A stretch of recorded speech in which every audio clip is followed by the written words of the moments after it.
ಇದಲ್ಲ ಅದು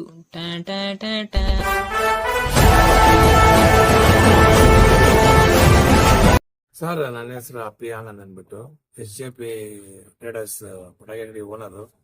ನಾನು ಹೇಳೋದು, ನಿನ್ನೆ ಇವ್ರು ಬಂದಾಗ ಮೀಡಿಯಾದವ್ರನ್ನ ಗೊತ್ತಿಲ್ದಿರ ಸ್ವಲ್ಪ ಘರ್ಷಣೆ ಆಗಿತ್ತು. ಅದಾದ್ಮೇಲೆ ನಾನು ಅಲ್ಲಿ ಹೋದ್ಮೇಲೆ ಸ್ವಲ್ಪ ಗಲಾಟೆ ಜಾಸ್ತಿ ಆಯ್ತು. ಆಮೇಲೆ ಬಿಡಿಸಿದ್ವಿ. ಅದಕ್ಕೆ ನಮ್ಮ ಕಡೆಯಿಂದ ಏನಾದ್ರು ತೊಂದರೆ ಆಗಿದೆ ದಯವಿಟ್ಟು ಯಾರಿಗೆ ನೋವಾಗಿದ್ರು ನನ್ನ ದಯವಿಟ್ಟು ಕ್ಷಮಿಸ್ಬಿಡಿ.